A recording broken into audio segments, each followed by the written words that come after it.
Welcome to the lightly facelifted 2022 Subaru Forester.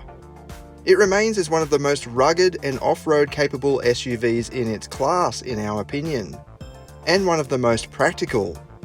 Some styling revisions have been applied for the new model, with a refreshed front end, including updated headlights and fog lights, and a new look grille and bumper bar shape. Here we're testing out the 2.5 IS, which sits pretty much at the top of the range, just below the hybrid models. That's good if you're at the entry end of the range, but at the top end, we think it would be nice to have a bit more distinction.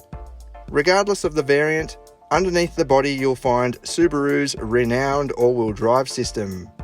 This model also offers an impressive 220mm of ground clearance, which is the same as some dual-cab 4x4 utes. These wheels measure 18 inches, but they're wrapped in relatively tall 225/55 tyres as well, which help when the going gets rough. The ground clearance is plenty enough for rough dirt roads and mild off-road tracks. If you're in the market for a mid-size SUV and you'd like some level of off-road capability as a fairly high priority, the Forester remains as one of the best in this area. Its clever all-wheel drive system rarely skips a beat, even in very slippery conditions. Subaru has updated its X-Mode system for the new model too, so now it can automatically re-engage when the speed drops below 35 km an hour. Perhaps best of all though, the Forester really feels at home on rough roads. The suspension offers heaps of compression, so it can easily absorb nasty bumps and potholes, leaving a taut yet comfortable ride in almost all conditions. The steering feels very mechanical and predictable as well, allowing you to place the vehicle exactly where you want it, and that includes on the tarmac. There is only minor body roll, but overall it feels tight and confident even when pushed hard around the bends. The tyres are probably the weakest link in such scenarios, but grip levels are more than adequate for this type of vehicle. Inside, it's all about practicality and simplicity. It's not overly basic either. Most surfaces feel high quality, with a good mixture of materials applied in the key areas.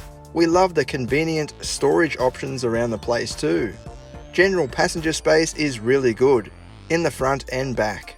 Headroom in particular is a real standout, and that's thanks to the tall cabin orientation and high ceiling. These soft seats are also very comfortable. Rear seat passengers get their own climate vents and charging ports, and again, headroom and legroom are both excellent for this class. The big windows also help to reduce any chances of claustrophobia. In the back, you've got a large, flat boot area, complete with convenient hooks on the wall, levers to fold down the rear seats, and a 12-volt socket. This example also shows off the durable rubber mat, which fits in perfectly to protect the floor. Tucked away underneath is a full-size spare alloy wheel. As for the engine, it's a 2.5-litre flat-4 petrol engine. Power and torque levels are about average for this class, but performance is not too bad, even with the annoying CVT Auto. Response is quite good, but being naturally aspirated, peak torque is not available until you give it some revs. This is what it goes like.